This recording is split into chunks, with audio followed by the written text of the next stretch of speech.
नमस्कार, मैं अंजना और आप देख रहे हैं पृथ्वी न्यूज। आइए रुक करते हैं आज की बड़ी खबर। पदाधिकारी, अन्य पदाधिकारीगण और हमारे सभी मीडिया के बंधुगण, आप सभी का मैं स्वागत करता हूं।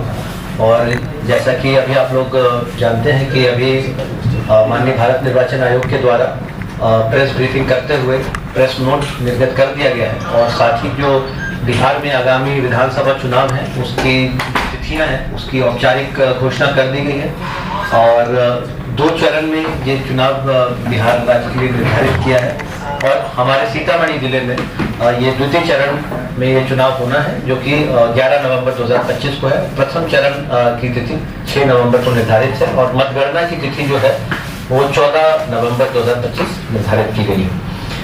इसी संदर्भ में मैं बताना चाहूंगा कि चूंकि हम लोग का द्वितीय चरण है तो जो नामांकन, सबसे पहले तो आपको पृष्ठभूमि बता देते हैं। जैसा कि आप लोग जानते होंगे कि हमारे जिले में 8 विधानसभा क्षेत्र हैं, जिसमें जो हमारा बेलसंड विधानसभा क्षेत्र है उसकी 152 जो बूथ है हमारे तरियानी ब्लॉक यानी शिवहर विधानसभा क्षेत्र में आते हैं, शिवहर जिले में पड़ते हैं। तो ये हमारी बाकी अन्य जितने भी विधानसभा की सीट्स हैं वो सीतामढ़ी जिला के अंतर्गत आती है। साथ ही साथ हमारे कुल 2910 बूथ हैं, जिसमें से 152 हमारे जो बूथ हैं वो शिवहर जिला के अंतर्गत पड़ते हैं। ये 1448 भवन है और जो हमारे 2910 बूथ हैं इसमें लगभग हमारे 2550 बूथ जो है वो स्कूल भवन में है। बाकी जो है हमारे अन्य भवन है, पंचायत भवन है, कहीं सामुदायिक भवन है, कुछ जगह हमारे कुछ बहुत ही कुछ हमारे 18 लगभग मतदान केंद्र हैं जो चलन मतदान केंद्र हैं। तो बाकी हमारा अन्य जगह पक्का जो भवन है उसमें बूथ का संचालन किया जा रहा है। और जैसा कि आप लोग जानते हैं कि विशेष गहन पुनरीक्षण का जो वृहद कार्यक्रम किया गया था, एक जो हमारा 24 जून से की कट ऑफ डेट को निर्धारित करते हुए प्रारंभ किया गया था, उसके बाद गणना प्रपत्र एकत्रित किया गया था। तो लगभग हमारे जो 2,44,000 मतदाता थे जिनका जो अपना गणना प्रपत्र जो जिनके द्वारा नहीं भरा गया था, तो बहुत सारे इसमें ऐसे थे जो मृत मतदाता थे या डुप्लीकेट मतदाता थे, शिफ्टेड थे, तो उनका नाम मतदाता सूची से विलोपित करते हुए लगभग 9.59% जो नाम हटे। और उसके बाद कुछ नाम अभी हम लोग का जो उसके बाद कंटिन्यूस जो क्लेम्स एंड ऑब्जेक्शन का जो दावा आपत्ति की अवधि थी और उसके बाद हमारा कंटिन्यूस अपडेशन जो सतत अद्यतिकरण होता रहता है, उसके क्रम में बहुत सारे नाम जुड़े भी। और आज की तिथि में हम लोगों के कुल 24,49,659 मतदाता हैं। और मैं आप सभी के माध्यम से ये भी बताना चाहता हूं कि जो नाम जोड़ने की कार्रवाई है वो अभी जारी है। यदि किसी भी परिस्थिति में किसी भी कारण से कोई जो वैध मतदाता है, वैध मतदाता से मेरा संदर्भ है कि जो अनुच्छेद 326 है भारतीय संविधान का, तो उसमें जो अर्हता है एक नागरिक मतलब जो आपके मतदाता होने की कि वो व्यक्ति जो है 18 वर्ष से ऊपर की आयु होनी चाहिए, वयस्क होना चाहिए, साथ ही साथ वो भारत के नागरिक होने चाहिए और जिस भी विधानसभा क्षेत्र में वो अपना नाम जुड़वाना चाहते हैं जिस भी मतदान केंद्र के संबंध में, तो वहाँ के वो जो टेम्पररी जो वहाँ के यूजुअल रेसिडेंट होने चाहिए, तो ordinarily resident in that place. तो ये जो 3 अर्हता जो पूर्ण करते हैं। यदि किसी भी कारण आपको लगता है कोई भी ऐसा मतदाता छूट गया हो तो मैं यही अपील करना चाहूंगा कि उनका नाम अभी भी मतदाता सूची में जुड़ सकता है। जो लास्ट डेट ऑफ हमारा नॉमिनेशन है उसके 10 दिन पहले तक ये प्रक्रिया जारी रहेगी। तो किसी भी परिस्थिति में कोई वैध मतदाता नहीं छूटे। कोई हमारे जो नए मतदाता है, विशेष तौर से जो हमारे 18 से 19 आयु वर्ग के नए मतदाता हैं, बहुत सारे हम लोगों ने एडवांस फॉर्म भी एकत्रित किए थे। ऐसे मतदाता जो 1 अक्टूबर की तारीख को जो 18 वर्ष के हो गए, साथ ही साथ 20 से 29 आयु वर्ग के मतदाता हो गए, महिलाएं होंगी, क्योंकि हम लोग के जो फाइनल जो प्रकाशन हुआ उसमें हम लोग का जो सेक्स रेशियो है वो 873 पे आ गया, जो कि पहले 893 था। तो इसका मुख्य कारण है कि महिलाएं बहुत ऐसी थी जो अपने मायके में जिनका नाम जुड़ा हुआ था और उसके बाद ससुराल में किसी कारणवश नहीं जुड़ पाया, तो मायके से तो उनका नाम विलोपित हो गया, जिसकी वजह से उनकी संख्या घटी। हो सकता है कुछ केस में उनका नाम अभी ससुराल में नहीं जुड़ पाया हो, विशेष तौर पर जो नवविवाहित महिलाएं हैं। तो उसके लिए भी हम लोग प्रयास करेंगे कि अधिक से अधिक महिलाओं की सहभागिता सुनिश्चित करने के लिए हम लोग विशेष कार्यक्रम चलाएं और हमारे जो स्वीप कुशांग है तो उनके माध्यम से हम लोग प्रयास करेंगे। जो पूरी हमारे आंगनबाड़ी और जीविका की टीम है विशेष तौर पर, उनके माध्यम से हम ऐसी महिला मतदाताओं को भी जोड़ने का पूरा प्रयास करेंगे। और हमारा स्वीप कोषांग वो बिल्कुल सतत रूप से क्रियाशील है। मैं ये भी बताना चाहूंगा कि जो हमारा विगत 2020 का विधानसभा चुनाव हुआ था, उसमें हमारा जो वोटिंग परसेंटेज था वो स्टेट के एवरेज से 2.84% कम था, परंतु विगत वर्ष में हम लोगों ने काफी मेहनत की इसमें, और हमारा जो 56.22% था जो हमारा मतदान का प्रतिशत, वो जो गैप था हमारा स्टेट एवरेज से वो मात्र 0.08% था। तो इस बार निश्चित तौर पर हमें जो माननीय मुख्य निर्वाचन जो हमारे आयोग के चीफ इलेक्शन कमिश्नर सर हैं, तो सर ने निर्देशित किया है कि हर हाल में हम लोग 75% से ऊपर मतदान कराने का प्रयास करें, और इस दिशा में हम लोग जरूर कार्रवाई करेंगे। जो हमारे ऐसे क्षेत्र हैं, जो ऐसे पोलिंग बूथ हैं जिस भी कारणवश जहां कम हमारा मतदान होता है, तो वहां पे हम लोग विशेष प्रयास करेंगे। और साथ ही साथ बहुत सारे जो हमारे मतदाता हैं जो अन्य राज्यों में काम करते हैं, कहीं पढ़ाई के लिए, रोजगार के अवसर के लिए बाहर जाते हैं, तो ऐसे बहुत लोग हैं जो कि अभी दुर्गा पूजा, दिवाली, छठ के समय वापस आते हैं। तो हम लोग जरूर कोशिश करेंगे कि ऐसे सभी मतदाता अपने मताधिकार का प्रयोग करें। और बहुत सारे नवीन जो इस प्रकार के इनोवेशंस हैं, नवाचार हैं, वो भारत निर्वाचन आयोग के द्वारा किए गए हैं, जिसमें एक विशेष जो बहुत बड़ा कदम है कि जो मतदाताओं की संख्या है उसको घटाकर 1200 कर दिया गया है प्रति मतदान केंद्र। अगर हमारे मतदान केंद्रों की बात करें तो हमारे प्रति मतदान केंद्र 842 औसतन मतदाता हैं। तो प्रयास ये किया गया है कि जो मतदाताओं की संख्या अत्यधिक हो जाती है, उसके कारण बहुत सारे मतदाता होते हैं, वो हिचकिचाते हैं, उनको लगता है बहुत लंबी लाइन लगी होगी, बहुत लंबी कतार होगी, जाएंगे तो हमें 1 घंटा वेट करना पड़ेगा। तो ये बहुत ही सार्थक पहल है, और मैं निश्चित तौर पे मुझे पूर्ण विश्वास है कि इसका सिर्फ वो 1400 से 1200 करने से ही हमारे बूथ तो बढ़ गए, पहले 2553 थे, अब 2910 हो गए हैं, लेकिन इससे जरूर मतदाताओं को काफी सहूलियत होगी, सुविधा मिलेगी। साथ ही साथ जो मोबाइल फोन बहुत सारे मतदाता लेके जाते हैं, आजकल तो आप लोग देखते हैं कि बिना मोबाइल फोन के कोई व्यक्ति नहीं चलता है, तो वोटिंग करने भी जाता है तो उसको कई बार फोन का सहारा नहीं छोड़ पाते हैं। हो सकता है इस वजह से भी कुछ लोग अपने मताधिकार का प्रयोग नहीं कर पाते हो, कई लोगों के लिए एसेंशियल भी रहता है अपने फोन को साथ रखना, तो इसीलिए वहां पे मोबाइल फोन को डिपॉजिट करने की भी फैसिलिटी रखने का निर्देश दिया गया है, ताकि कोई भी व्यक्ति जाए तो वहां पे अपने मोबाइल फोन को डिपॉजिट करें, अपने मताधिकार का प्रयोग करें, क्योंकि किसी भी परिस्थिति में उनका जो मताधिकार से संबंधित जानकारी गोपनीय होती है। तो कोई उसके कई बार ऐसे दृष्टांत भी कई अन्य जगहों से आए हैं कि किसी ने फोटो बना लिया, वीडियो बना लिया कि हमने इसको वोट किया है, फिर वो, तो ये सब आप लोग जानते हैं कि मॉडल कोड ऑफ कंडक्ट अब लागू हो चुका है। जो हमारा BNSS की धारा 163 के तहत, जो पहले CRPC का सेक्शन 144 जिससे आप सभी भली भांति वाकिफ होंगे, तो उसको लागू कर दिया गया है पूरे जिले के लिए। और इसके अंतर्गत जो आदेश है जो जिला से निर्गत हुआ है, इसका कोई भी अगर उल्लंघन करता है तो वो एक IPC और जो हमारा BNS अब है उसके तहत वो दंडनीय अपराध है। और उसी दिशा में बहुत सारे अब अन्य भी जो नवाचार हैं, जो माननीय आयोग के द्वारा जो भी दिशा निर्देश दिए गए हैं, उसको हमें सुनिश्चित करना है। और पहला हमारा, मैं यही कहूंगा कि जो प्रयास था कि जो मतदाता सूची है उसका शुद्धिकरण हो, उसका अद्यतीकरण हो, उस दिशा में बहुत अच्छा काम हुआ है। हमारे जिले में बहुत कम हमें शिकायत प्राप्त हुई है। मैं आपके माध्यम से जो हमारा 1950 का जो वोटर हेल्पलाइन है नंबर, वो भी बताना चाहूंगा। कोई भी व्यक्ति, कोई भी मतदाता कहीं से भी इस नंबर पर फोन कर सकता है। इसमें हमारी कितनी हंटिंग लाइन, 3-4 हंटिंग लाइन भी है, तो और 24 घंटे ये फंक्शनल है। कोई ना कोई ऑपरेटर रहेगा और वो जरूर जवाब देंगे, चाहे वो मतदाता सूची से संबंधित कोई किसी की परीक्षा हो या शिकायत हो, चाहे उनकी कोई मॉडल कोड ऑफ कंडक्ट के जो आदर्श आचार संहिता है उससे संबंधित कोई शिकायत हो, चाहे हमारे मतदान केंद्रों से संबंधित कोई शिकायत हो, तो जरूर उसका जल्द से जल्द निवारण करने का प्रयास किया जाएगा। तो ये एक हम लोग की पहल रहेगी कि इसको हम लोग बिल्कुल व्यापक रूप से करें। साथ ही साथ जो हमारे जितने भी जो रिटर्निंग ऑफिसर्स रहेंगे इस प्रक्रिया के लिए, तो उन सबको भी निर्देशित किया गया है कि वो हम लोग भी अपना जिला स्तर पर लगातार राजनीतिक दलों के साथ बैठकें की। हम लोगों ने लगभग 12 बैठकें की है, और इसी तरीके से विधानसभा क्षेत्रवार भी नियमित बैठकें हुई हैं।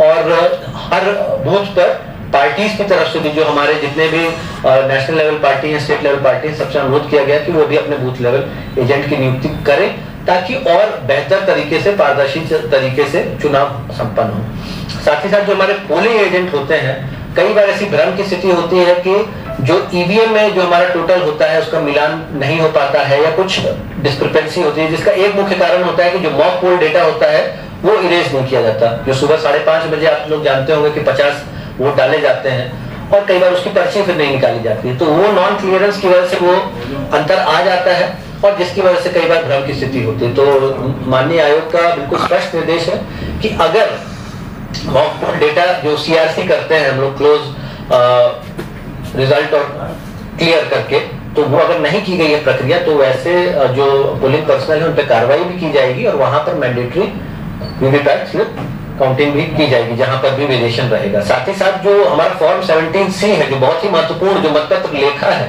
तो जब हमारा निर्वाचन की प्रक्रिया संपन्न हो तो उनका सिग्नेचर लेते हुए सभी पोलिंग एजेंट का उनको एक प्रति उपलब्ध करा देनी है, ताकि कोई व्यक्ति बाद में नहीं कहे कि यहाँ पे जो मत है उसमें किसी भी प्रकार का अंतर है। तो ये बिल्कुल सुनिश्चित करना है।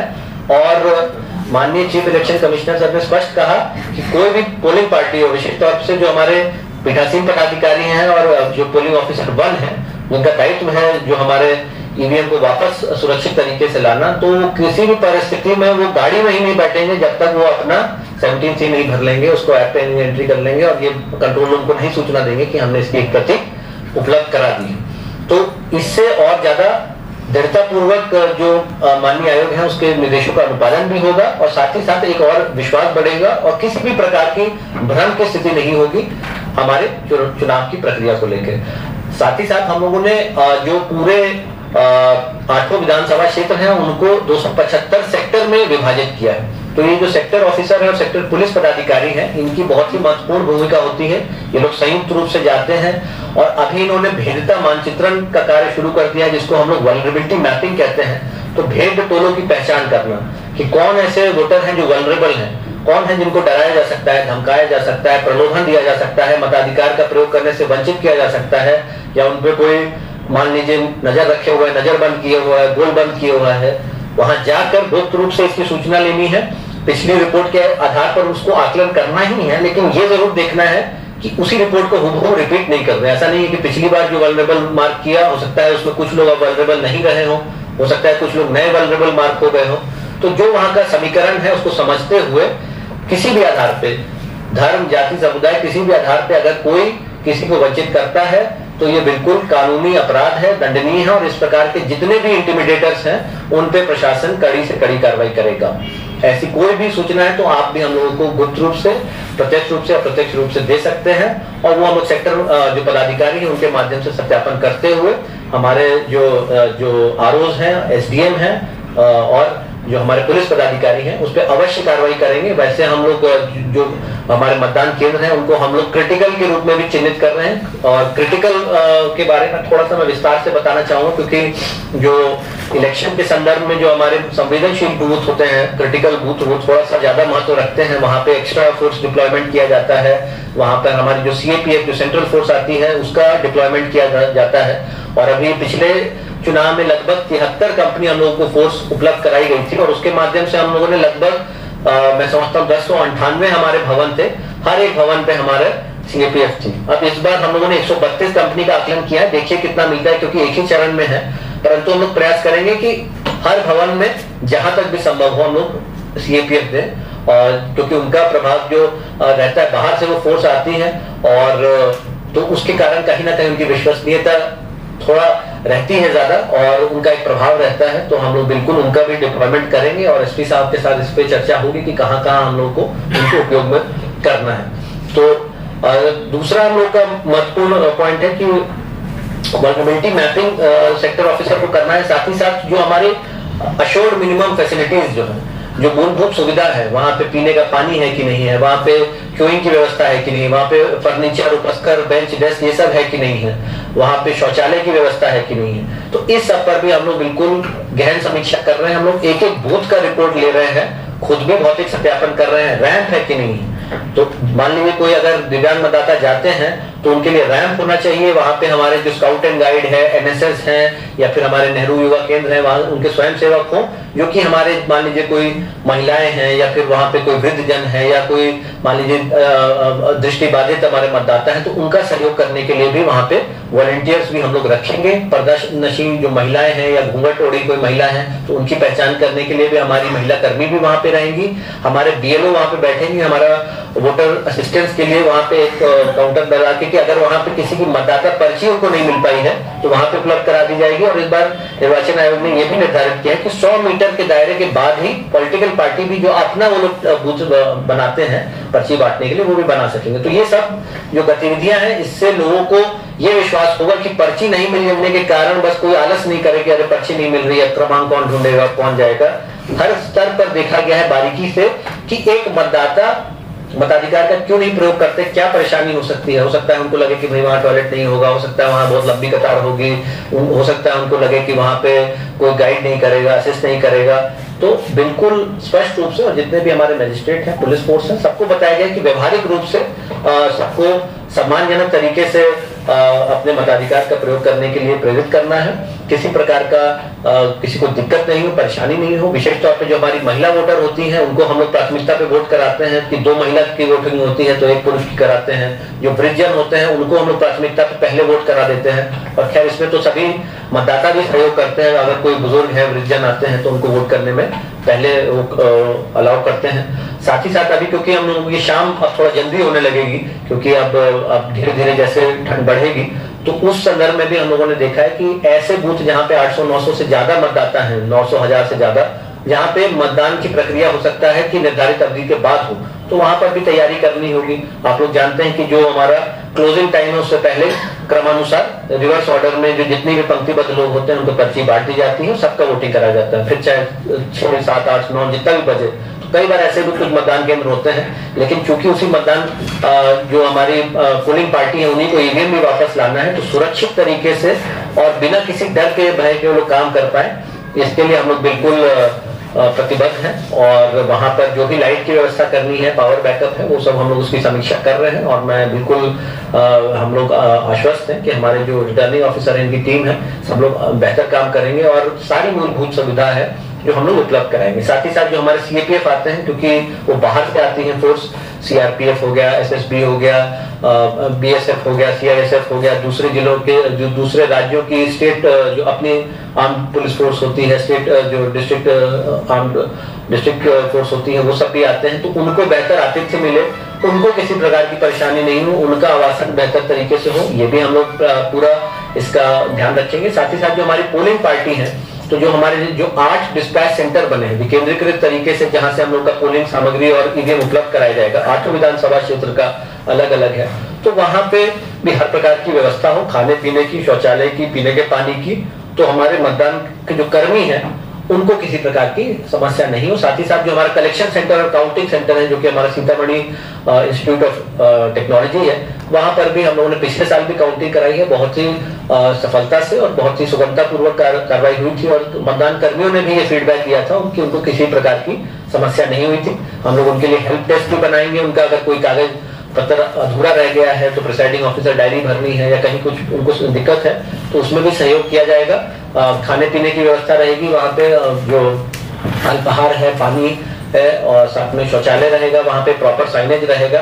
तो हर तरीके से हम लोग ये देख रहे हैं कि हमारे जो मतदान कर्मी हैं उनको कम से कम कठिनाई हो। उनके प्रशिक्षण का कार्य प्रारंभ कर दिया गया है। हमारे जो प्रशिक्षण कोषांग, हमने कुल 24 कोषांग अभी यहाँ पे क्रियाशील हैं, जो कि अपनी विभिन्न प्रकार की गतिविधियों में लगे हुए हैं। और क्योंकि अब सीमित समय है तो अब धीरे धीरे गतिविधियों का दौर और बढ़ेगा। लगातार हम लोग भी बैठ के कर रहे हैं और प्रयास कर रहे हैं कि बिल्कुल हम लोग चाहते हैं कि जो जैसा कि माननीय चीफ इलेक्शन कमिश्नर सर ने निर्देश दिया कि वर्ल्ड्स बेस्ट इलेक्शन कराने का हम सभी को निर्देश है, तो उस संदर्भ में 2-3 बहुत महत्वपूर्ण पॉइंट है जो कि हम लोग चाहते हैं। तो पहला पॉइंट है जीरो वायलेंस।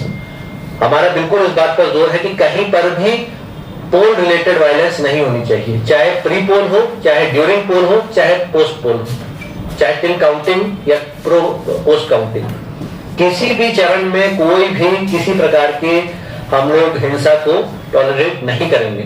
और हर तरीके से हम लोग हर प्रकार की निरोधात्मक और प्रिवेंटिव कार्रवाई करेंगे कि ऐसे लोगों को हम लोग चिन्हित करते हुए पहले ही कार्रवाई करें। हम लोगों ने लगभग 30,000 से अधिक लोगों पे निरोधात्मक कार्रवाई कर ली है। 147 लोगों पे सीसीए लागू हो गया है। लगातार थाना से प्रस्ताव आ रहा है, एसपी साहब भी इसकी समीक्षा कर रहे हैं। और जो भी गुंडा तत्व हैं, चाहे वो यहाँ के भूमि माफिया हो, शराब माफिया हो, बालू माफिया हो, या फिर किसी भी प्रकार के माफिया हो या फिर अपराधी तत्व हो, उनको बिल्कुल हमने सचेत कर दिया है कि अगर अभी किसी प्रकार की बदमाशी वो करेंगे तो प्रशासन बिल्कुल उनको कड़ाई से डील करेगा। इसमें बिल्कुल स्पष्ट है और इसमें कोई भी किसी प्रकार की कोई कंफ्यूजन नहीं होना चाहिए। अभी पुलिस प्रशासन भी पूरा सजगता से कार्रवाई कर रही है, उसके बारे में एसपी साहब विस्तार से बताएंगे। लेकिन हम लोग भी सशस्त्र सीमा बल, IB, raw, narcotics control bureau, excise और कस्टम्स सारे विभागों के साथ नियमित बैठक कर रहे हैं। नियमित यहाँ पे आसूचना का आदान प्रदान हो रहा है। तो आपराधिक तत्व बिल्कुल स्पष्ट रूप से आप लोग जो भी हैं तो बिल्कुल सचेत हो जाइए, क्योंकि निर्वाचन की प्रक्रिया को हल्का सा भी आपने बाधित करने की कोशिश की तो प्रशासन कठोरतम कार्रवाई करेगा। क्या आप सच्ची पत्रकारिता का हिस्सा बनना चाहते हैं? क्या आप अपने क्षेत्र की आवाज को लोगों तक पहुंचाना चाहते हैं? तो जुड़िए पृथ्वी न्यूज से, जहां आपको मिलेंगे ID card, mike ID, car और बाइक के स्टिकर्स और साथ मिलेगा प्रशासनिक सहयोग। उम्र सीमा 25 से 40 वर्ष और न्यूनतम योग्यता इंटरमीडिएट जरूरी है। सिर्फ 1500 रुपए की मेंबरशिप फीस में जुड़े हमारे साथ और बने जमीनी पत्रकारिता की आवाज। अभी संपर्क करें 7033179142। पृथ्वी न्यूज, सच की ताकत जनता के साथ। हाल में अभी हम लोगों ने जेल का भी निरीक्षण किया था, वहां पर भी जेल अधीक्षक को मैंने निर्देशित किया है कि आप जो वहाँ के जो जघन्य अपराधों में संलिप्त जो अंडर ट्रायल्स हैं उनको यहाँ से दूसरी जेल में भेजा जाए। तो 300 लगभग हम लोग अंडर ट्रायल्स को शिवहर में भेजेंगे और कुछ हमारे जिनको हम भागलपुर भेजेंगे, जो वहाँ पे सेल में बंद जो कुख्यात अपराधी हैं। उसके बारे में एसपी साहब विस्तार से बताएंगे। तो जीरो वायलेंस, दूसरा है कि जीरो बहिष्कार, कोई भी हम लोग पोल बॉयकॉट नहीं होने देंगे। पिछली बार भी 2-3 जगह से आवाज उठी थी बॉयकॉट की कुछ स्थानीय कारण से, मैंने तो तब प्रस्तापित हुआ ही था मार्च में, तो कुछ की जानकारी थी मुझे। कुछ लास्ट मोमेंट पे इश्यूज उठे थे, लेकिन हम लोगों ने, मैं और एसपी साहब व्यक्तिगत रूप से गए थे, चिड़ैया गांव गए थे, पटनाहा में मेजरगंज गए थे, रीवा गए थे, तो तीनों जगह कहीं कोई समस्या नहीं हुई। बाद में कुछ समय बाधित जरूर रहा, लेकिन बाद में लोगों ने बढ़ चढ़ के वोटिंग किया। तो कोई भी स्थानीय मुद्दा है, समस्या है, तो जरूर उसका हम लोग निदान करेंगे। स्थानीय जो भी वहाँ के हमारे सम्मानित मतदाता हैं उनसे हम लोग बिल्कुल वार्तालाप करेंगे, लेकिन सबसे हम यही अनुरोध करेंगे कि अपने मताधिकार को व्यर्थ मत जाने दीजिए और प्रशासन से या सरकार से कोई भी मांग है या कोई भी आपको सुझाव है, शिकायत है, तो जरूर हम तक रखिए, लेकिन मताधिकार का प्रयोग करना बिल्कुल ही आवश्यक है। तो जीरो जो हमारा पोल बॉयकॉट हम लोग किसी भी परिस्थिति में चाहेंगे कि नहीं हो। और तीसरा है कि हम लोग अपना जो मतदान का प्रतिशत है उसको हर हाल में हम लोग बढ़ाना चाहते हैं, उसको 75% से ऊपर करना चाहते हैं, और इस दिशा में हम लोग जरूर हर संभव कार्रवाई करेंगे। और साथ ही साथ जो हमारे पोलिंग पर्सनल हैं और जो हमारे सीएपीएफ हैं और अन्य जो हमारे अपनी जो टीम्स हैं, सबका वेलफेयर, कार्मिक कल्याण भी हमारा कोषांग है, कि उनको किसी प्रकार की दिक्कत नहीं हो, क्योंकि आप लोग जानते हैं कि निर्वाचन के समय जो पूरी टीम होती है वो लगभग 24 घंटा काम करती है।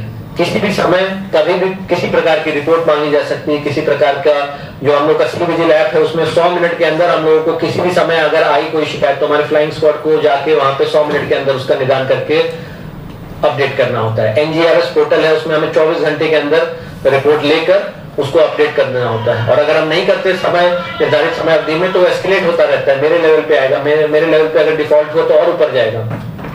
तो बहुत ही गंभीरता से निर्वाचन और चुनाव से संबंधित सारी चीजों पर हम लोग ध्यान रख रहे हैं, और हम लोग बिल्कुल प्रयास कर रहे हैं कि हमारा सबसे बेहतर और सबसे सुगमता पूर्वक हम निर्वाचन संपन्न करें। और इसमें आप सबकी भी भूमिका है, और मीडिया के संदर्भ में भी मैं विशेष तौर से कहना चाहूंगा कि मीडिया एवं सोशल मीडिया अनुश्रवण कोषांग का भी गठन किया गया है, डीपीआर साहब हैं, उसके बारे में भी थोड़ा सा बता ही दीजिएगा, क्योंकि बहुत सारा जो हमारा सोशल मीडिया के माध्यम से जो जिसको कहते हैं पेड न्यूज है या फेक न्यूज है या एआई जनरेटेड जो डीप फेक्स हैं, उस पर भी कुछ एडवाइजरीज हैं उसके बारे में भी आप ब्रीफ जरूर कर दीजिएगा। तो हम लोग चाहेंगे कि वो आप लोग को भी जानकारी हो, क्योंकि मीडिया की भी बहुत ही महत्वपूर्ण भूमिका रहती है। Print media, electronic media, social media, जो हर प्रकार के मीडिया है, तो आप लोग भी अपने दायित्वों का सही तरीके से निर्वहन करें। तो हम लोग, और किसी भी प्रकार के अगर कोई अफवाह फैलाई जाती है, कोई भ्रम की स्थिति उत्पन्न की जाती है जिससे विधि व्यवस्था खराब हो, या फिर यहाँ पर भ्रम की स्थिति बने, या फिर हमारी निर्वाचन की प्रक्रिया बाधित हो, तो उस पर हम लोग त्वरित कार्रवाई करेंगे। चाहे कोई ट्विटर पे कुछ डाले, फेसबुक पे डाले, व्हाट्सएप पे डाले, इंस्टाग्राम पे डाले, हमारी टीम बिल्कुल लगातार मॉनिटरिंग कर रही है कहाँ पे कौन क्या पोस्ट कर रहा है, कहाँ पे कौन क्या कमेंट कर रहा है। अगर वो आपत्तिजनक है, फैक्ट बेस्ड नहीं है, और वो निर्वाचन की प्रक्रिया को दूषित करने का या बाधित करने का प्रयास है, और पेटेंटली फॉल्स इंफॉर्मेशन है, तो सबसे पहले तो हम उसका बिल्कुल स्पष्ट खंडन निकालेंगे। और यदि वो ज्यादा आपत्तिजनक है, जिससे कुछ भड़काने का प्रयास किया जा रहा है या कुछ मान लीजिए दंगा कराने का प्रयास किया जा रहा है, तो उसको तो खैर टेक डाउन कराया जाएगा। एसपी साहब और उनकी जो साइबर सेल की टीम है वो इस दिशा में भी काम करेगी। और साथ ही साथ जो आपका आर्म्स वेरिफिकेशन का काम सतत रूप से चल रहा है, जितने भी हमारे आर्म्स लाइसेंसेस हैं उनका सत्यापन का कार्य चल रहा है। जो सत्यापन नहीं कराएंगे उनका लाइसेंस सस्पेंड कर दिया जाएगा। और साथ ही साथ जो हमारे सारे 100% आर्म्स डिपॉजिट करने का निर्देश है। स्क्रीनिंग कमेटी यहाँ जिला स्तर पे बनी हुई है। यदि केस बाय केस किसी खास केस में लगेगा कि यहाँ पे डिपॉजिट की आवश्यकता नहीं है, तो उसका निर्णय लिया जा सकता है, परंतु सामान्यतः डिपॉजिट करने की दिशा में कार्रवाई हम लोगों को करनी है। तो जैसा कि आप लोग को बाकी तो सारी जानकारी दे ही दी है, आंकड़े यदि आपको चाहिए होंगे तो यहाँ पे उपलब्ध करा दिए जाएंगे कि विधानसभा वार हमारे कितने मतदाता हैं। जेंडर रेशियो मैंने आपको बता ही दिया, 18 से 19 आयु वर्ग में कितने हैं। और दिव्यांग मतदाताओं के बारे में भी मैंने आपको बता दिया कि व्हील चेयर और रैंप की हम लोग व्यवस्था कर रहे हैं। 85+ के जो मतदाता हैं और जो दिव्यांग मतदाता है जिनकी 40% से अधिक दिव्यांगता है, तो फॉर्म 12D भर के उनको हम लोग होम वोटिंग भी कराएंगे। तो इसके बारे में भी जागरूकता लोगों को रहे। हम लोग प्रयास करेंगे कि हम लोगों की बेहतर सुविधा हो। और चूंकि अब मतदाताओं की संख्या घटाई गई है, तो मैं आशा करता हूं कि अधिक से अधिक लोग अपना मताधिकार, क्योंकि सब इस पर्व, इस पूरे निर्वाचन की प्रक्रिया को पर्व के रूप में मनाया जाता है हमारे देश में, तो मैं यही आशा करता हूं कि करेंगे। परंतु अगर किसी भी कारण कोई मतदाता को लगता है कि वो वहाँ बूथ तक जाने में असमर्थ है, तो ऐसे बिल्कुल मतदाताओं को चिन्हित भी किया जाएगा। और हम लोग अनुरोध करेंगे कि वो फॉर्म 12D भर दें, तो उनका हम लोग पोस्टल बैलेट के माध्यम से वोटिंग कराएंगे। वोटर फैसिलिटेशन सेंटर भी हम लोग यहाँ पे स्थापित करेंगे, जिसमें हम लोग जो हमारे कार्मिक जो हैं, जो वोटिंग प्रक्रिया में रहेंगे, जो हमारी पोलिंग पार्टी है, जो हमारे पुलिस पर्सनल हैं, जो हमारे ड्राइवर खलासी हैं, जिनके जो मूवमेंट करते हैं, तो उन सब के लिए भी यहाँ पे हम लोग का वोटर फैसिलिटेशन सेंटर रहेगा। जो हम लोग का DAV पब्लिक स्कूल में जहाँ हम लोग की सेकंड राउंड जब ट्रेनिंग होगी, तो उसी में पोस्टल बैलेट से ये वोटिंग करा दी जाएगी। और यहाँ 8 विधानसभा क्षेत्र हैं, तो सबके लिए अपना अपना डिपेंडिंग ऑन कि वो कहाँ के मतदाता हैं। और साथ ही साथ जहाँ तक टाइमलाइन की बात है, तो मैंने आपको बता दिया कि जो वोटिंग का हम लोगों का है कहाँ गया, तो इसमें जो गजट नोटिफिकेशन है वो यहाँ पे 13 अक्टूबर 2025 को निर्गत कर दिया जाएगा। उसके बाद जो अंतिम तिथि है नामांकन दायर करने की, वो 20 अक्टूबर 2025 रहेगी। स्क्रूटनी जो है उसकी डेट 21 अक्टूबर 2025 है, जितने भी नॉमिनेशन फॉर्म आएंगे। विड्रॉल के लिए, नाम वापसी के लिए 23 अक्टूबर को निर्धारित किया गया जो डेट है। और उसके बाद हमारा डेट ऑफ पोल और डेट ऑफ काउंटिंग। साथ ही साथ हमारी पूरी प्रक्रिया को पारदर्शी तरीके से संपादित हो, इसके लिए भारत निर्वाचन आयोग के द्वारा प्रेक्षकों की भी प्रतिनियुक्ति की जाएगी। जल्दी उसकी भी हम लोग को जानकारी मिल जाएगी। विधानसभा वार एक सामान्य प्रेक्षक जो कि एक वरीय भारतीय प्रशासनिक सेवा के पदाधिकारी होते हैं, पुलिस प्रेक्षक जो कि भारतीय पुलिस सेवा के वरीय पदाधिकारी होते हैं, और हमारे एक्सपेंडिचर ऑब्जर्वर जो कि हमारे रेवेन्यू सर्विस से होते हैं, तो ये भी यहाँ पर आएंगे। और उनकी देख रेख में सारी चीजों का जो पूरा ये रूपरेखा रखी जाएगी, जिससे बिल्कुल पारदर्शी स्वच्छ तरीके से चुनाव हो और प्रशासन बिल्कुल मतलब अपना काम बेहतर तरीके से करे उनकी गाइडेंस में। और किसी को भी, चाहे वो कैंडिडेट हो चाहे आम जनता हो, उनको किसी प्रकार की दिक्कत हो, तो वो अपनी बात ऑब्जर्वर के समक्ष भी रख सकते हैं। और फिर हमारा जो मतगणना की तिथि है वो 14 नवंबर 2025 है। तो इसी तरीके से हम लोगों ने प्लानिंग किया है कि हम लोग पूरे प्रोसेस को संपादित करेंगे। और जो वोटर स्लिप है, फिर से मैं बताना चाहूंगा, वोटर स्लिप का थोड़ा आकार तो सेम है, लेकिन उसमें जो उनका क्रमांक है, पार्ट नंबर है, वो सब थोड़ा बड़ा बड़ा बोल्डली डिस्प्लेड रहेगा, जिससे किसी प्रकार की कंफ्यूजन नहीं हो। और उसको हम लोग 5 दिन पहले, ये आपको मैं बताना चाहता हूं कि 5 दिन पहले हम लोगों का टारगेट है। इसको आप उप निर्वाचन पदाधिकारी आप भी नोट कर लीजिए कि हमारा प्रिंटर उसको प्रिंट कर दे और P-5, मतलब अगर हमारा डेट पोलिंग का 11 है तो हम 6 नवंबर तक जब प्रथम चरण होगा तो हम सारी पर्चियां बांट देंगे और जितनी भी अवितरित जो पर्चियां होंगी वो वापस लौटा दिया जाएगा, जिससे हम लोग उसको BLO के माध्यम से निर्वाचन के दिन उसको बंटवा दें। साथ ही जो एपिक कार्ड है उसके लिए भी स्पष्ट निर्देश है कि जितने नए वोटर अभी जुड़े हैं लगभग 72,000, तो उनका भी एपिक कार्ड 15 दिन के अंदर निर्गत होगा और उसको हम लोग पोस्ट ऑफिस के माध्यम से डिस्पैच कराते हैं, जिससे कोई भी उसमें किसी प्रकार की समस्या नहीं बताए कि हमको हमारा एपिक कार्ड नहीं मिला। क्योंकि भारत निर्वाचन आयोग का भी माननीय आयोग का भी यही निर्देश है कि एपिक बेस्ड वोटिंग ज्यादा से ज्यादा हो, क्योंकि ये हमारा जो मतदान से जुड़ा हुआ जो एक यूनिक आइडेंटिटी कार्ड है वो एपिक है, तो उसको भी हम लोग प्रेरित करना चाहते हैं और घर घर जाके इसको बांटा जाता है और अगर किसी का वितरण नहीं हो पाता है उसको फिर BLO के माध्यम से उसको बंटवाया जाएगा। AMF के बारे में मैंने आपको बता ही दिया है। अभी शेड की तो आवश्यकता नहीं होगी, जैसा कि गर्मी के समय थोड़ा सा हम लोगों ने शेड भी 300-400 बूथ पे लगवाए थे, लेकिन अभी उस प्रकार की समस्या नहीं है।